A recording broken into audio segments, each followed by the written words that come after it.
Lara, Yes. Ms. Quinones, Aye. Mr. Quack, Yay. Ms. Serrano. Aye, motion passes 5-0. 5.02.8, instruction, approve and or ratify participants of the students and staff on field trips as listed. Dr. Yeah. Can I get a motion? Move. Second, Second? discussion. Yes, thank you, Madam President. I think going on these trips, they're a good experience for our students. But it does come at a cost. I know I was looking at the National Speech and Debate Tournament at Des Moines. It does come at a cost of almost $50,000.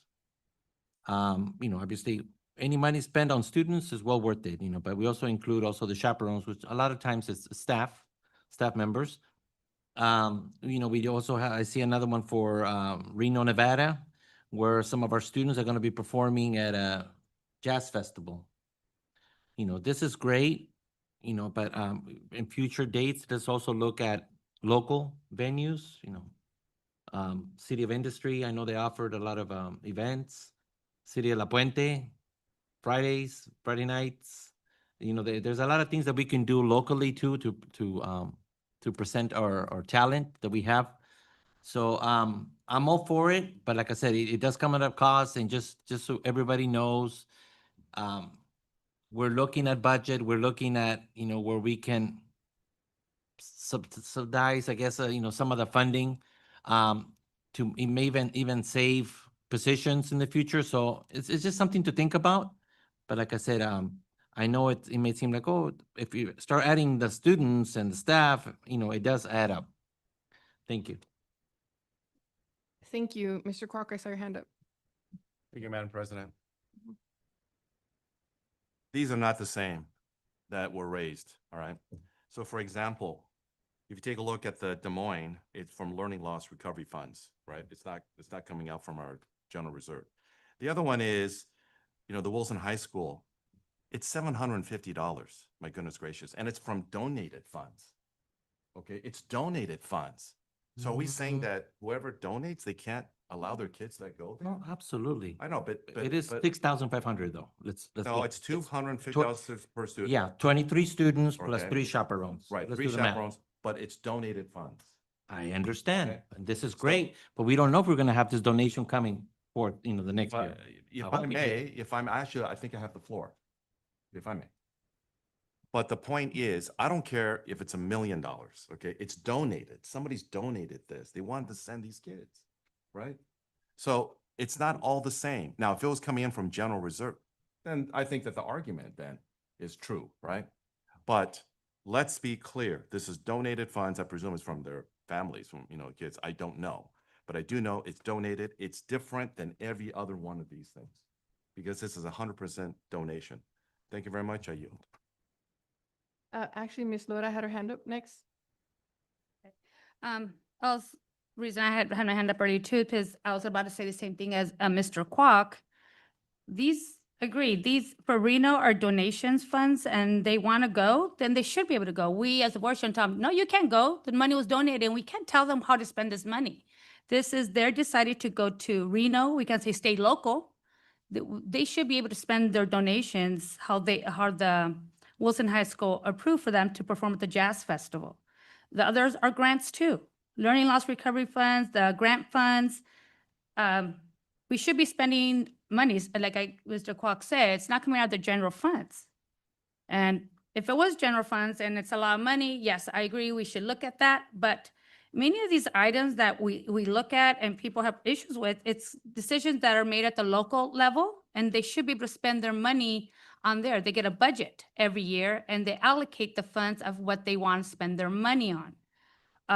And if they want to send the students for something that will be very beneficial to them, they should be allowed to go, or because their school site needs something, they should be allowed to spend the money, because that's what school site councils are. So if they want to spend the money to send their kids and they got the money, and even for especially Reno, for them to donate funds for 23 students to go to perform at the Jazz Festival. That is amazing. I want to know where they got these donations because I'm hoping they could donate even more money for our students. That's amazing. When I saw that, that's donation funds. So I agree with Mr. Kwok. That our students should be able to go if the money is there and it's not general fund. Thank you.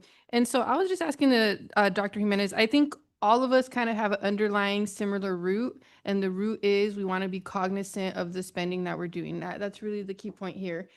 We are grateful for donations and we do support them going to great causes. I think one of the examples is like the 50K for speech and debate. Is that coming out of specific school sites? No, because that's a district funded program and those 50K could be used for XYZ. I support speech and debate, but I think that's the underlying root of the concerns here. Ms. Quinones? I think we have to be very honest. We have to be very responsible with our funds. I did some research and I also sent emails to the district because I wanted some clarification. I was very disappointed as far as I want all the kids in every high school to have the opportunity to travel, not just some schools. Okay, opportunity should be available to everybody. Now, on the trip to Anaheim is coming out of the K to 12 strong workforce grant.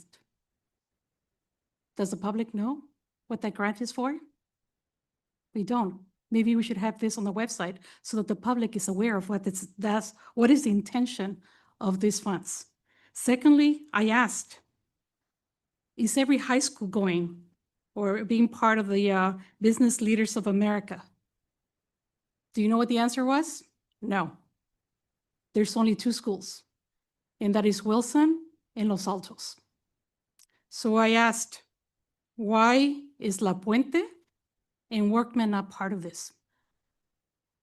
And they said, because they had it in the past, there was not enough interest, so they don't have it. Well, you know what? Let's go back out there. I'm sure there's students in La Puente, I'm sure there's students in Workman that do like business. Why not offer it there at a smaller scale? We're going to spend $25,920 for this trip. Wouldn't it have been nice if we would have included the 4 high schools, the 4 students from the 4 schools? To me, the more I see it, it's inequity. I think every student in every high school should have the same access. And by looking at this, we don't. It doesn't mean that I'm against trips. It means that we need to bring equity to everybody. And I don't see it here. On the other trip to Des Moines, Iowa, I asked about learning loss recovery funds. What are those funds for? Well, do you guys know what those are for? I read about it. That should also be on the website. What is this grant for? It is my understanding, I may be wrong, but it is my understanding that it was for COVID-19 when the kids fell behind. So that money was supposed to be used for that purpose. We have been using it for other purposes. And I want to send these kids to every trip they want to go to. But let's go back to what was the original intent of this grant. And if we're going to spend $50,000 on this trip, one trip, we have spent a lot more money in other trips. So I go back to the learning loss recovery funds. How much of that money has really been spent to make sure that the scores in those low-performing schools are being used there? Why not hire more teachers so that we can have a lower ratio, even if it's temporary teachers, even if after-school teachers, a lower ratio so that those kids that are falling behind, they can catch up. That was the intent of this grant. And, it seems to me that what happens when we don't have this money anymore? What are we going to tell these kids? Are we telling the parents that maybe they should start building booster clubs, just like football, just like basketball, where they raise money so they can send their kids to the trips? So I'm asking those questions. It's not that I am anti-trip or I'm anti-whatever program. It's actually the opposite. I believe in having a lot of trips, but right now, the state of the union, the state of our district is not great. So I suggest that one, for the public, we start listing all these grants on our website so that everybody knows what the purpose is for these grants, and also indicate how we're spending this money. I think the public has the right to know what we're doing with our money. Okay, thank you.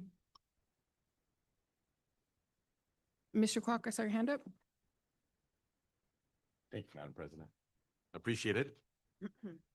So let's just take a look. I'm only going to discuss the Los Altos, Anaheim, and the Reno. But think about the argument that was just made. Basically, the argument is that the district is systemic, engages in systemic discrimination. That's the argument, right? And nothing could be further from the truth. And the lack of understanding how this works is really simply a breach of fiduciary duty and appalling. Because this is the way it works. You have school site council because you need to have local control. Every school is different. Every school has school site council. They go and they discuss, hey, what do you want with respect to this? Does every school have the same program? Absolutely not. There are going to be programs at Workman La Puente that the other schools don't have. But the other schools are not going to claim discrimination because that's absolutely irresponsible. So in this situation, that's what it is. There's no systemic discrimination. This is what they decided to do. If the other schools decide they want to do that, so be it. But they're doing other things. So that is absolutely appalling. Now, with respect to the Wilson High School, and I say this with respect to Mr. Dotto, I actually respect you immensely. But in this situation, it's donated funds. The parents I assume it's the parents, right? What's the alternative? They come in, they donate this money. You're going to say, oh, it doesn't matter if you donate this money. You can't go, right? But that's my point, right? You cannot deny them that. That actually would deny their legal rights. They're paying it for themselves, right? So all I'm saying is I'm not imputing anything at all. I'm just saying that one is different because a group of dedicated parents, whatever the case may be, it's donated. It has no impact with respect to our district. In fact, it has a positive impact because the district is not paying for it. And I'm sure that this group going to Reno, the biggest little city in the country, are going to have a great time on that. And again, it's on the dime of the parents. The only alternative is say, guess what? You can pay whatever you want. You ain't going. That's untenable and it's improper. So, but again, I don't impute anything at all. No animus, nothing. I just point that out as to why that's actually completely proper. Thank you very much. And I say this respectfully. Thank you. Just really quickly, I think we clarified that that was a donation and it was totally appropriate. And then we differentiated the root concern. And so I just want to add, I am also concerned about the learning loss recovery funds. Some community members had sent me emails regarding scores of students within our district, within their learning scores. And I believe that's kind of what the money was supposed to go to. But I also respect our team and everybody's delegation of those funds. I would like to see a full report on our learning loss recovery funds and where they have been spent for the board and make it public. And if it's been done, great, let's just pull it back up. It'll be easy. And then also for the K-12 workforce grant funds, I think what I'm hearing is I will stick to, we need to make sure every kid is reading and writing in our district, okay? And that is our number one priority. That is the number one priority of learning loss recovery funds. Now, when you're taking additional trips, I have the similar concern. I want also a full report on how much we've spent on speech and debate since they've been here, because it seems like it's been, in my head, maybe $1 million or $2 on speech and debate. Although it's a great program, that money was intended for students that need to catch up with their learning and pass their classes. I do support the program, but the funds, that's the concern, the underlying root of those funds. And, you know, if our students want to go on all these amazing trips, I thought it was a good point. We should be doing fundraising to help those students go on trips. We shouldn't be giving just a blank check to go on all these trips. We hired an organization to run speech and debate. They should be funding the trips. Anytime you contract the service, they're funding the trips. It's not like we're paying more to them. that's what we're doing. So I hear the underlying concerns. Once again, it's not about specific programs. It's about the spending and the root cause of where that money was supposed to go. Yes, Ms. Quinones? I find it very offensive to turn this into a discriminatory remark. That's quite the opposite. It's simply about having equal access across the board. It's very simple. So to me, it's highly offensive because I don't believe in discrimination or racism at all. To me, every child deserves equal access to everything. They were born to be leaders, to be winners. So if we are not providing them the same resources, that's shame on us. So that's what I'm talking about. I'm not saying anything about discrimination, anything about racism. No, it's about the children. The children in one school are getting one program, and the children in other school are not getting the same program.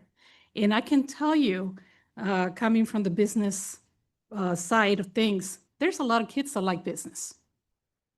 I mean, the other day when I went to the Easter celebration in La Puente, I spoke with a lot of people, and believe me, there was a lot of kids from La Puente that do want to go into the business. There was a lot of kids that said, some of the programs you don't offer in La Puente and you don't offer it at Workman, so we're going to West Covina. And then you wonder why we're losing kids? All I'm asking is let's take a look again, have a survey, go back to the kids. Let's listen to them. What is it that they want? Do they want to be part of the Future Business Leaders of America? If they do, let's make it happen. That's all I'm asking. You know, and the same thing with the other schools. If they want something that is at Workman or something that is in La Puente, let's go ahead and do a survey at the schools and see what they want. I think that it's important that we start listening to the kids. What is it that they want? And making it happen so that every child has the same opportunity. That's all I'm asking for. Thank you, Ms. Quinones. Dr. Jimenez? Yes, thank you, Madam President. I just want to just clarify, all of our schools, all of our high schools, they have different pathways. And so there's going to be times when you will see there's going to be board agendas brought, and there's going to be a request for travel for a different program, a different pathway from the other high schools.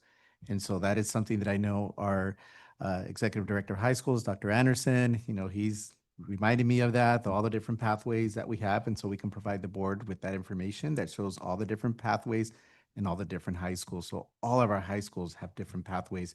But I think it is a good idea, you know, to survey the students again to see, you know, there could be more interest now at this time in looking into a business pathway at some of our schools. So yes, we can definitely, you know, follow up and do something like that. But I do want to make sure that it is clear for the community that all of our high schools have different pathways, and you will see something come, you know, and it might have come already, you know, something before the board where there was an approval for them to go on some type of trip related to their pathway. So we do provide all of those opportunities. And then the last thing I want to say is the learning loss.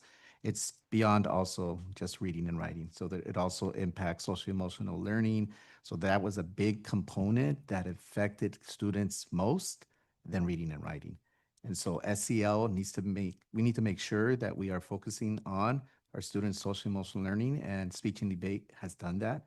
I mean, there's countless testimonies of kids who have provided their experience of what the program has done for them, and it all related to their well-being. So I want to make sure we do put a plug in for SEL, which is another factor that is listed under the requirements of the grant that you could also use the funds for. So it's more than like 2 or 3 things. It's a list of things. So I just want to make sure we clarify that. Thank you. Thank you. Okay, so we're going to go ahead and wrap up this item. Ms. Loera, and go ahead. So I do agree with surveying our students to see if there's a program that they want now that they didn't have before. And from what I've seen, speech and debate, this is what our students want. They want speech and debate. And we know that because more and more students are signing up for it across the district. I'm hoping it grows even more in other areas because it seems to be more in one area and I want it to be across, but it's starting slowly going, because I think the speech and debate is getting bigger. We could only have so many schools. It's getting bigger, so I know we're gonna be hopefully bringing in more mentors for our students so that more students can get this. And I know that speech and debate is what our students want. It's getting bigger and bigger and bigger. More of our students want this program than any other program across the district. So I agree. Survey the students. If they want speech and debate, what do they want? I agree with that. And if they want speech and debate, we should keep speech and debate at the same level that's being given to them right now. Thank you. Thank you. And so I do want to say that we have wonderful student flea markets at all of our high schools. I'm a big fan because that is introducing entrepreneurship to our students, and they make extra money and they're really invested, and it is a perfect segue. So I know that all those students at all those schools would love to connect with this business because it'll help them take it to the next level. So maybe we could reach out to students and remind them that if there is a pathway program at another school site, how can we help them connect to that? I know that some students, they have the culinary arts program and they get bused over to the adult school. So there's a lot of creative ways. Maybe we don't need to replicate a program at a new school, but maybe we could support kids in connecting to the ones we have already. And lastly, in terms of the equity concerns, I applaud Miss Adriana Quinones for bringing something up that the community has brought up for years, and that there is concerns about equity across the district. Is it intentional? I'm not going to blame our team, but that is a concern, and I respect you for acknowledging our community's concerns. I think it's absolutely disrespectful when community comes up and says they have these concerns and they're dismissed or ignored or gaslighted. So thank you so much for advocating for equity. I think we all believe in equity, and so we're going to go ahead and move forward. I'd like to call the question if I may. Mhm. Okay. I just did. Okay, so roll call. We were already going to do a roll call. Thank you. Mr. De La Torre, Aye. Ms. Loera, Yes. Ms. Quinones. Yes. Mr. Quack, Yay. Ms. Serrano. Motion passes 5-0.